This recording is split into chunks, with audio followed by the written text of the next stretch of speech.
నమస్తే. కర్ణాటకలో ఉత్తర కర్ణాటకను ప్రత్యేక రాష్ట్రంగా విభజించాలనే డిమాండ్ మరోసారి తెరపైకి వచ్చింది. తాజాగా విశ్వ ఒక్కలిగ మహాసంస్థానం మఠాధిపతి చంద్రశేఖర స్వామీజీ ఈ డిమాండ్ను తెరపైకి తీసుకువచ్చారు. కెంపెగౌడ జయంతి సందర్భంగా సీఎం సిద్ధరామయ్య ఏర్పాటు చేసిన సభలోనే ఈ డిమాండ్ను తెరపైకి తీసుకురావడంతో ప్రస్తుతం కాంగ్రెస్ మరోసారి విభజన రాజకీయాలకు తెర లేపిందా అనే అనుమానాలు అయితే వ్యక్తమవుతున్నాయి. అయితే ఈ డిమాండ్ను ఇప్పుడే ఎందుకు తెరపైకి తీసుకువచ్చారు అంటే, మనందరికీ తెలిసిందే, కాంగ్రెస్ కర్ణాటకలో గెలుపొందిన తర్వాత 2.5 సంవత్సరాలు సీఎం సిద్ధరామయ్యను సీఎంగా ఉంచాలి, ఆ తర్వాత మరో 2.5 సంవత్సరాలు డీకే శివకుమార్ను సీఎంగా నియమించాలని కాంగ్రెస్ అధిష్టానం ఈ నిర్ణయం తీసుకుందని అప్పట్లోనే వార్తలు వచ్చాయి.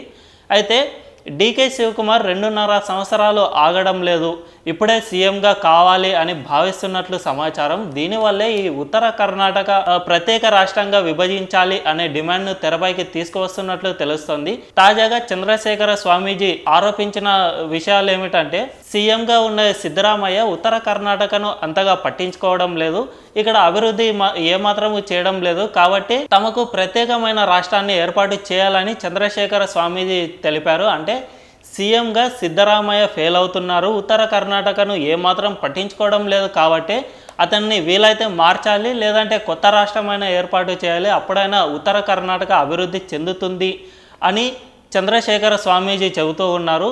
అయితే ఈ ఉత్తర కర్ణాటకకు డీకే శివకుమార్కు ఉన్న సంబంధం ఏమిటంటే, డీకే శివకుమార్ దక్షిణ కర్ణాటకకు చెందిన వ్యక్తి అయినా కూడా ఉత్తర కర్ణాటకలోని నేతల మద్దతు అతనికి ఎక్కువగా ఉంది. అంటే ఉత్తర కర్ణాటకలో ఉన్న కాంగ్రెస్ నేతల్లో డీకే శివకుమార్కు ఎక్కువగా మద్దతు ఉంది, కాబట్టి వారి నుంచి ఉత్తర కర్ణాటక ప్రత్యేక రాష్ట్రాన్ని తెరపైకి రావడం వల్ల ప్రభుత్వంపై ఒత్తిడి పెంచవచ్చు. దీంతో సీఎం సిద్ధరామయ్యను తప్పించి తనను సీఎంగా చేసే అవకాశం ఉంది అని డీకే శివకుమార్ ఇటువంటి కుట్రలకు తెర లేపి ఉండవచ్చు.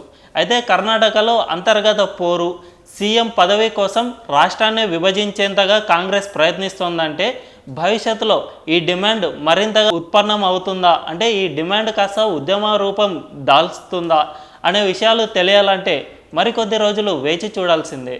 ఈ వీడియో మీకు నచ్చినట్టయితే లైక్ చేయండి, 10 మందికి షేర్ చేయండి, అలాగే కామెంట్ల రూపంలో మీ అభిప్రాయాలను మాతో పంచుకోండి. Nationalist hub group of channels ను సబ్స్క్రైబ్ చేసుకుని తెలుగునాట జాతీయవాద జర్నలిజాన్ని ప్రోత్సహించండి. ఈ వీడియో కింద ఉన్న బెల్ ఐకాన్ పై క్లిక్ చేయడం మర్చిపోవద్దు.